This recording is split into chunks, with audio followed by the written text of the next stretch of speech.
Guys, நான் நீ நினச்சதை விட எனக்கு நாள் நல்லா தான் போச்சு. என்னாச்சுன்னு பார்த்தீங்கன்னா, நம்ம காலையிலே காலேஜுக்கு போனோடனே நம்ம நண்பர் ஒருத்தர் வந்து நம்மக்கிட்ட பேசினார். ப்ரோ, நீங்கள் தானே இந்த வீடியோஸ்லாம் போடுறீங்க, வீடியோஸ்லாம் நல்லா இருக்கு ப்ரோ, இதே மாதிரியே தொடர்ந்து போடுங்க அப்படின்னு சொன்னார். அதுவும் இல்லாமல் இன்றைக்கி மொத்தம் ஒரு 3 பேர் நம்மக்கிட்ட கேட்டாங்க, நீங்கள் தானே ப்ரோன்ட்டு. அது எனக்கு கொஞ்சம் ஹாப்பியாக இருக்குது. மற்றவங்களும் ஜஸ்ட் 3 பேர் தானேன்ட்டு இருக்கோம். எனக்கு அது ரொம்ப ஹாப்பியாக இருக்குது.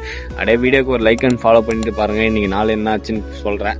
காய்ஸ், போர்டில் மேம் கிளாஸ் எடுத்துருக்காங்க. நீ லெஃப்ட் சைடு உட்காந்துருக்கோம். என்ன பண்ணுறான்னு பார்த்தீங்கன்னா, கேம் விளையாடிட்டு இருக்கான். அப்படியே ரைட்டில் திரும்பி பார்த்தோன்னா ஒருத்தன் எழுதிட்டு இருக்கான், இந்த மாதிரியும் உங்கள் கேங்கில் 2 பேர் இருப்பானுங்க, ஒருத்தன் டாப்பர் ஒருத்தன் கேமரு, அவனுக்கு 2 பேர்த்தையும் கமெண்டில் டேக் பண்ணி விட்டு போயிடுங்க. அதுக்கப்புறம் லஞ்சில் சாப்பிட்டு முடிச்சுட்டு பார்த்தோன்னா நம்ம 2 நண்பர்கள் புதுசாக திமிட்டானுங்க. என்னாச்சுன்னு பார்த்தீங்கன்னா, ஒரு 20 நாளாக அவனுக்கு காலேஜுக்கு வரல. என்ன காரணம்னு பார்த்தீங்கன்னா, அவனுக்கு எகிரி வச்சு போய் மாட்டிட்டானுங்க. இன்றைக்கி தான் காலேஜுக்கே வரானுங்க. இந்த மாதிரிலாம் எகிரி வச்சு யாரும் போகாதீங்க கைஸ், அது பின்னாடி ரொம்ப பிரச்சனையாகும். நானே ஒரு நாள் போயிருக்கேன், அது எக்ஸாம் டைமுன்னு கண்டுக்கல. இந்த மாதிரிலாம் பண்ணாதீங்க. அவனுங்களே 5000 ரூபா ஃபைன் கட்டுற நிலைமையில் இருக்கானுங்க இப்போ. அப்புறம் ஈவினிங் நம்ம கிளாஸ்லாம் முடிச்சுட்டு வீட்டுக்கு வந்து